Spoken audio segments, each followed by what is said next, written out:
Indo British advanced pain clinic నొప్పి మాయం surgery దూరం ఫర్ అపాయింట్మెంట్స్ 9155515563. నమస్తే, welcome to I dream inside politics with కవిత.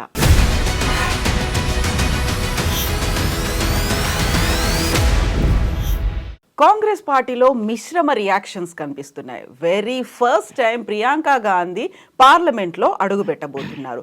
మహారాష్ట్రలో ఓటమి, ఆ తర్వాత జార్ఖండ్లో జేఎంఎంతో కలిసి ప్రభుత్వాన్ని ఏర్పాటు చేస్తున్నప్పటికీ ఏదో తెలియని వెలితి కనిపిస్తోంది అనే భావన స్వయంగా కాంగ్రెస్ పార్టీలోనే కనిపిస్తోంది. కాంగ్రెస్ నెక్స్ట్ స్టెప్ ఎలా ఉండాలి? నిజంగా ఎన్డీఏకి ప్రత్యామ్నాయంగా ఇండియా కూటమి ఉండబోతోందా? అసలు ఏం జరగబోతోంది? భవిష్యత్తు పరిణామాలు కాంగ్రెస్లో ఎలా చోటు చేసుకోబోతున్నాయి? మనతో పాటుగా ఉన్నారు పొలిటికల్ అనలిస్ట్ ప్రకాష్ గారు. ప్రకాష్ గారు నమస్కారం అండి. సో నిజంగానే వెరీ ఫస్ట్ టైం ఇంతకాలం అందరి కోసం పోరాటాలు చేసి ప్రచారాలు చేసినటువంటి ప్రియాంక గాంధీ వయనాడు ఉప ఎన్నికలో వెరీ ఫస్ట్ టైం పార్లమెంట్లో అడుగు పెడుతున్నారు.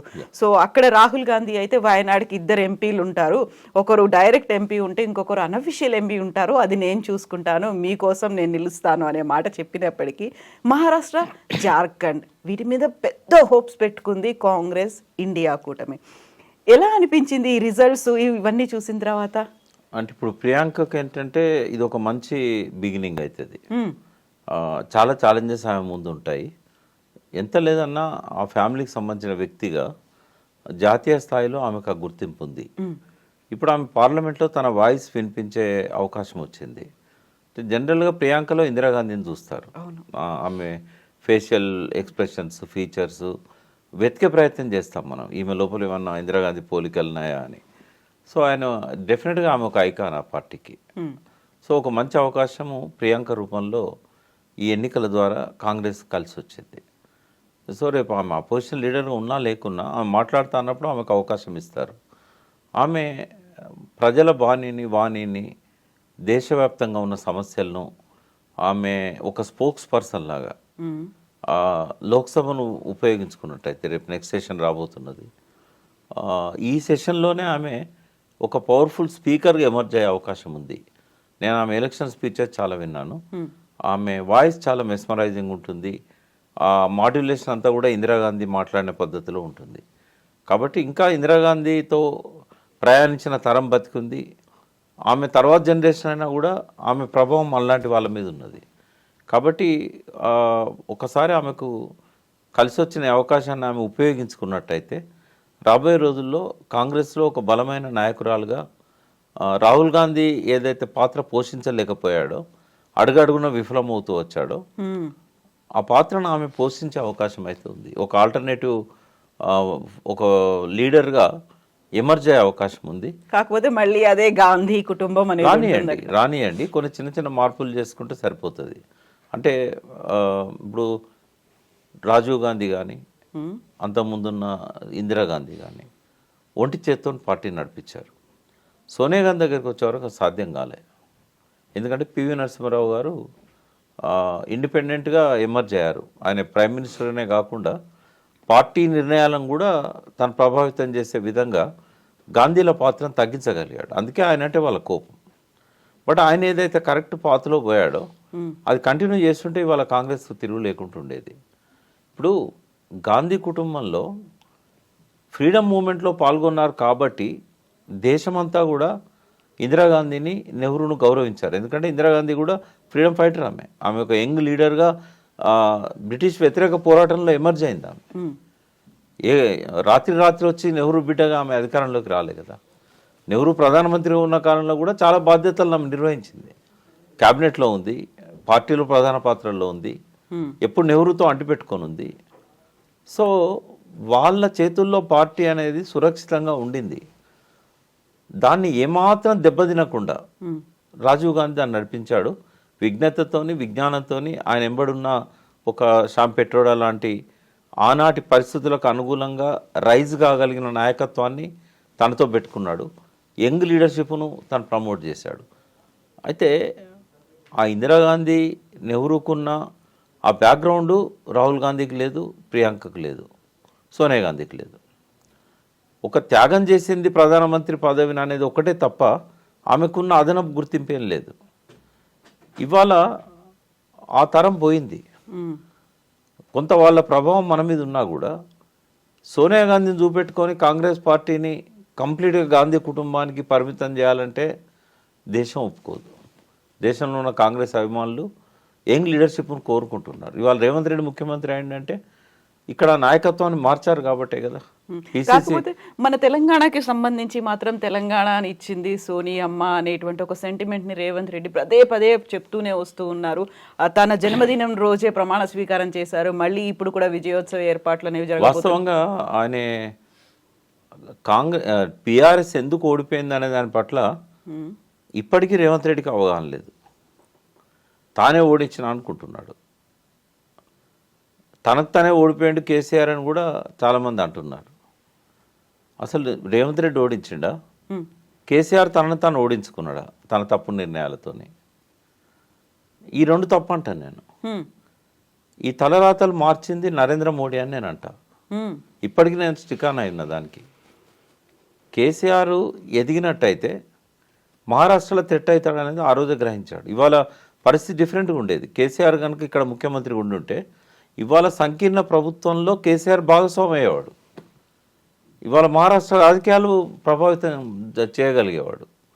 ఇవాళ బీజేపీ కేక్వాక్ వచ్చింది అని అంటే దూరదృష్టితోని మోడీ కేసీఆర్ని ఇక్కడికే పరిమితం చేయడం, ఇక్కడ కూడా ముఖ్యమంత్రిగా రాకుండా ట్రయాంగిల్ కంటెస్ట్ జరగకుండా యాంటీ ఇన్కంబెన్సీని వన్ సైడ్ పోలరైజ్ అయ్యేటట్టు చేసి ఆయన చేసిన స్ట్రాటజీ ఫస్ట్. ఇప్పుడు కర్ణుని చావుకు 1000 కారణాలు అన్నట్టు కేసీఆర్ ఓటమికి కూడా 100 కారణాలు ఉంటాయి.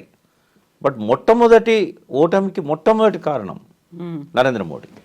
ఓకే, ఇది ఒక హిడెన్ పరిమాణం. ఈ పరిణామాన్ని ఎవరు అంత ఈజీగా గ్రహించరు, గుర్తించరు.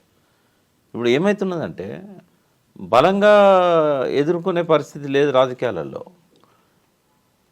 యాంటీ ఇన్కంబెన్సీని స్ప్లిట్ కాకుండా ఆపగలితే చాలు, గవర్నమెంట్ పడిపోతుంది. అపోజిషన్ శక్తులను స్ట్రెంథెన్ చేయడం ఒక పద్ధతి అయితే,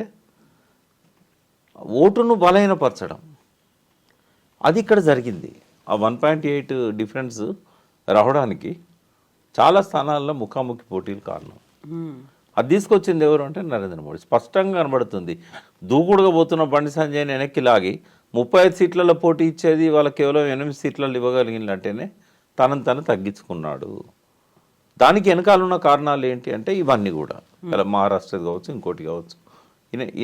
ఈయన ఫాల్ అనేది ఎక్కడ స్టార్ట్ అయిందంటే తెలంగాణ రాష్ట్ర సమితిని భారత రాష్ట్ర సమితిగా మార్చడం నుంచి మొదలైంది. వ్యక్తిగతంగా అంతకంటే చాలా ముందు మొదలైంది. హరీష్ రావు, ఈటల రాజేందర్ క్యాబినెట్లో మంత్రి పదవులు ఇవ్వకపోవడం, కేవలం హోమ్ మినిస్టర్కి మాత్రమే మహమూద్ అలీకి ఇచ్చి 6 నెలల దాకా క్యాబినెట్ ఎక్స్పాన్షన్ చేయకపోవడం అక్కడ నుంచి స్టార్ట్ అయింది. బట్ పబ్లిక్ కన్జంప్షన్లో చూసినప్పుడు ఏంటంటే ఈ భారత రాష్ట్ర సమితి అనేది అది మోడీని కొంచెం థ్రెడ్ చేసిన మాట వాస్తవం. ఎందుకంటే దేశవ్యాప్తంగా తిరుగులేని ఆధిపత్యం ఉన్న మోడీకి ఈ కోణం నుంచి కొంత నెగటివ్ స్టార్ట్ అయింది. కేసీఆర్ ప్రభ వెలిగిపోతూ ఉన్నది. ఆ ప్రచారాన్ని దేశవ్యాప్తం చేస్తున్నాడు. అంటే ఇది ఆయన ఓటమి కారణం. కానీ రేవంత్ రెడ్డి ఇప్పటికి కూడా తను ఏమనుకుంటాడంటే తన ఒక్కొక్క మాట చూస్తూ ఉంటే ఇప్పటికి కూడా తిట్లు ఏవైతే ఆ ప్రవాహం కొనసాగుతూ ఉన్నదో తానే ఓడించినట్టు, ప్రజలందరూ కూడా తననే ముఖ్యమంత్రిగా చూడాలనుకున్నట్టు. బట్ మీరు చెప్పింది ఫ్యాక్ట్. సోనియా తెలంగాణ ఇచ్చింది కాబట్టి ఒక అవకాశం ఇవ్వాలని ప్రజలు అనుకున్నారు కాబట్టి ఆ అవకాశం కాంగ్రెస్కి ఇచ్చారు. బట్ దాన్ని నిలబెట్టుకోలేని అసమర్థతతోని రోజు రోజుకు ఆ పార్టీ ప్రతిభను దిగజారుస్తున్నది వాళ్ళ రేవంత్ రెడ్డి. కాంగ్రెస్లో ఉన్న వాళ్ళు అసహించుకుంటున్నారు. ఎక్కడ మీరు ప్రైవేట్ గ్యాదరింగ్లో కాంగ్రెస్ ముఖ్య నాయకులతో కూర్చున్నా కూడా ఆ ఫస్ట్ మాటే రేవంత్ రెడ్డి మాటల మీద వాళ్ళు డైజెస్ట్ చేసుకోవట్లేదు అనేది మనకు కనబడుతూ ఉంటుంది. ఆయన ఎన్న రియలైజ్ అవుతాడో మనకు తెలియదు. బట్ కాంగ్రెస్ పార్టీ భవిష్యత్తు గురించి మనం మాట్లాడుకోవాల్సి వస్తే డెఫినెట్గా ఇవాళ ఏదైతే వయనాడులో ప్రియాంక గెలిచిందో ఆ పార్టీకి ఒక ఆభరణం ఆమె. డెఫినెట్గా ఆ పార్టీని మళ్ళీ పునర్జీవింపజేయడంలో ఆమె పాత్ర చాలా ఉపయోగపడుతుంది. అయితే ఇప్పుడు మీరు చెప్పినటువంటి మోదీ ఫ్యాక్టర్ అనేది ఉంది. మోదీ ఫ్యాక్టర్ ఇంత దేశవ్యాప్తంగా చూస్తోంది. అక్కడ ఉన్నటువంటి ప్రాంతీయ పార్టీలను దెబ్బ కొట్టాలని చూస్తున్నారు. ఇన్ని రకాల వర్షన్స్ అనేవి వినిపిస్తున్నప్పుడు భారత్ జోడో యాత్ర రాహుల్ గాంధీ చేసి వచ్చారు. ఆ తర్వాత అందరినీ ఏకం చేసే ప్రయత్నం చేశారు. ఇవన్నీ అయిన తర్వాత ఒక గట్టి కాంపిటీషన్ అనేది ఎవరి దగ్గర నుంచి వస్తుందని మీరు అనుకుంటున్నారు? ప్రత్యామ్నాయంగా కాంగ్రెస్ పార్టీ నిలవగలుగుతుందా అనిపించిందా? నిలబడడానికి ఏ రకమైన ప్రయత్నాలు చేయడం లేదు వాళ్ళు. ఒక భారత్ జోడో యాత్ర మాత్రమే కొంత ఆ ఓట్ బ్యాంకును పోలరైజ్ చేయడంలో కొన్ని ప్యాకెట్స్లలో కలిసి వచ్చింది. మనం ఒకసారి ఆలోచిద్దాం, బీజేపీ బలం ఎక్కడుంది? బీజేపీ బలం ఆర్ఎస్ఎస్లో ఉంది. అది చూపించింది మహారాష్ట్ర ఎన్నికల్లో. ఒక మహారాష్ట్ర కాదు, ఇవాళ బీజేపీ 2 సీట్ల నుంచి 15 సంవత్సరాలుగా అధికారం చెలాయించే స్థాయికి వచ్చింది అని అంటే, వాజ్పేయి లాంటి నాయకుడిని ఒక 10 ఏళ్ళు ప్రైమ్ మినిస్టర్గా, అంటే 10 ఏళ్ల కాలంలో ఎక్కువ కాలం 3 సార్లు ప్రధానమంత్రి అయినా కూడా ఎక్కువ కాలం పరిపాలించగలిగే అవకాశం వచ్చింది అని అంటే, అది ఆ బలం ఆర్ఎస్ఎస్లో ఉంది. ఆర్ఎస్ఎస్ లాంటి సంస్థ కాంగ్రెస్ కూడా అవసరం కదా, ఉన్నదా? వాళ్ళకున్నన్ని ఫ్రంటల్ ఆర్గనైజేషన్స్ ఉన్నాయా? రాజకీయాలతో సంబంధం లేకుండా కేవలం ప్రజల ప్రయోజనాలే లక్ష్యంగా, అంటే వాళ్ళ సిద్ధాంతం నేపథ్యంలో, నాకు నచ్చకపోవచ్చు ఆ సిద్ధాంతం, బట్ వాళ్ళు వనవాసి కళ్యాణ్ ఇది పెట్టినా, లేకుంటే జై బజరంగ్ దళ్ అని చెప్పి బజరంగ్ దళ్ పెట్టి అగ్రెసివ్గా ప్రజల్లోకి పోయినా, రాజకీయాలకు అతీతంగా రాజకీయమైన వింగు బీజేపీయే. అవసరం వచ్చినప్పుడు బీజేపీని బలోపేతం చేయడానికి ఇవన్నీ పనిచేస్తాయి. కానీ 365 రోజులు వాళ్ళు రాజకీయం చేయరు కదా. వాళ్ళు ఒక సంస్కృతి కోసం, వాళ్ళు అనుకున్న లక్ష్యాల కోసం ఓ 35-40 సంస్థలు శక్తి వంచన లేకుండా ఫుల్ టైం పనిచేస్తాయి. అది ఏబీపీ కావచ్చు, అది ఇంకేదైనా కావచ్చు. అటువంటి సంస్థను ఇప్పుడు 140 ఏళ్ళు అవుతున్నది కాంగ్రెస్ పార్టీ స్టార్ట్ అయ్యి. కనీసము ఆర్ఎస్ఎస్ వచ్చిన తర్వాతనైనా, ఆర్ఎస్ఎస్ స్థాపించిన హెగ్డేవార్ ఎక్కడి నుంచి వచ్చాడు? కాంగ్రెస్లోకి వెళ్ళే వచ్చాడు. 1924లో భారత్ సేవాదల్లో ఆయన నాయకుడు. ఇదే తెలంగాణలో కందకుర్తి, గోదావరి మన రాష్ట్రంలో అడుగుపెట్టే మొదటి గ్రామం. ఒక పురోహితుని ఇంట్లో పుట్టిన వ్యక్తి. 40 ఏళ్ళ కాంగ్రెస్ పార్టీలో ఆయన కూడా ఒక కార్యకర్త. మరి అక్కడి నుంచి వచ్చిన ఆర్ఎస్ఎస్ ఇవాళ బలంగా వేళ్ళు ఉండుకొని ఇవాళ 100 సంవత్సరాలు పూర్తి చేసుకోబోతున్నది. ఇది 100th ఇయర్. ఈ 100 సంవత్సరాల్లో మీకు కొంచెమన్నా ఆ సోయి రాకపోతే ఎట్లా? మరి ఏ హెగ్డేవార్కు జన్మనిచ్చిన భారత్ సేవాదళ్ళు ఇప్పుడు దాని కార్యక్రమాలు ఏంటి? నిష్క్రియాపరత్వంగా ఉంది కదా. అంటే సమూజ్జిగా ఎదగాలనుకుంటే ఓడిస్తారా లేదా తర్వాత? వాళ్ళు ఏం చేస్తున్నారో వాళ్ళని చూసైనా వీళ్ళు చేయాలి కదా. అటువంటి ఫోరమ్స్ ఉన్నాయా కాంగ్రెస్ పార్టీకి? పోనీ థింక్ ట్యాంక్ ఉందా? ఆ కాలం చెల్లిన 70 ఏళ్ళు 80 ఏళ్ళ నాయకులను రాత్రి 10 గంటల నుంచి తెల్లారంగా 4 దాకా నిద్రపోకుండా మేధోమదనం అని, సిడబ్ల్యూసి మీటింగ్స్ అని, వార్ రూమ్ స్ట్రాటజీస్ అని, థర్డ్ క్లాస్ స్ట్రాటజీసే తప్ప ఒక కొత్త నాయకత్వాన్ని తెచ్చుకునే వైపుగా వాళ్ళకు 2 దిక్కుల కొత్త నాయకత్వం సత్ఫలితాలు ఇచ్చింది. డికే శివకుమార్ రూపంలో కర్ణాటక, రేవంత్ రెడ్డి రూపంలో తెలంగాణ. రిజల్ట్స్ కూడా వచ్చాయి కదా. ఎందుకు ప్రక్షాళన చేయరు? అవుట్డేటెడ్ పాలిటిక్స్ ఎంతకాలం నడిపిస్తారు? ఇంకా గాంధీ నెహ్రూల కాలం నాటి మాటలే మాట్లాడితే గరీబీ హఠావో, ఇందిరమ్మ రాజ్యం ఎవడు వింటాడు? ఒక పాము కూసమిడిచిన తర్వాత ఎంత యాక్టివ్గా ఉంటుంది? ఆ ముసల్తనపు నాయకులను పక్కకు పెట్టేసి యంగ్ లీడర్షిప్, వల్ల 65% యూత్ ఉన్న దేశం మనది. ఆ యూత్కి ఎంఎస్ఏ ఇస్తున్నారు. ఇప్పుడు రాహుల్ గాంధీని ఇంకా యూత్ అని అనలేం కదా. ఓ యూత్ లీడర్షిప్ వైపుగా ఎందుకు ఆలోచిస్తలేరు? రెండవది, గాంధీ కుటుంబం క్లచెస్లోనే ఎందుకు పెట్టుకోవాలి కాంగ్రెస్ పార్టీని? అలా అని ఖర్గేని ఏఐసిసి అధ్యక్షుని చేశారు, చేసినా కూడా హెల్ప్ అవ్వలేదా? అది వాళ్ళు కాంగ్రెస్ పార్టీ చాలాసార్లు బయట వాళ్ళని అధ్యక్షులుగా పెట్టారు, కానీ ఫ్రీడమ్ ఇయ్యరు కదా. పగ్గాలన్నీ చేతిలో ఉంటాయి. ప్రధానమంత్రిగా పివి నరసింహారావుకే ఫ్రీడమ్ ఇవ్వలేదు. ఆయనే తన సొంత శక్తితో ఎదిగాడు. కానీ వీళ్ళు అట్లా ఖర్గేను ఫ్రీడమ్ ఇయ్యరు కదా వాళ్ళు. అంటే ఆ యంగ్ లీడర్షిప్ ఇవ్వాలి. రాహుల్ గాంధీకి ఎంతోమంది స్నేహితులు ఉన్నారు.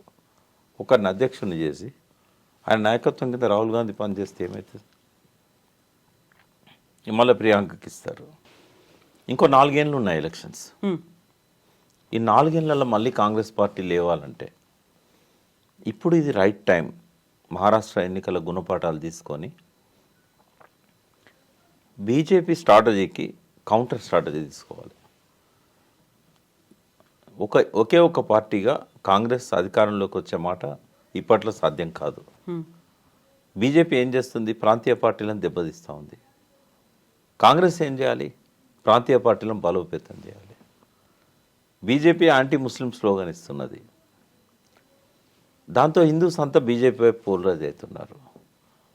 కాంగ్రెస్కు ముస్లిమ్స్ అనుకూలంగా ఉన్నంత మాత్రాన వాళ్ళని మోయాల్సిన అవసరం కాంగ్రెస్కు లేదు. ముస్లింలకు గత్యంతరం లేదు. వాళ్ళు చచ్చుకుంటా కాంగ్రెస్తోనే ఉంటారు. కానీ నువ్వెందుకు నెత్తికెత్తుకోవాలంటున్నా నేను. నువ్వు కూడా మాట్లాడు హిందువుల గురించి.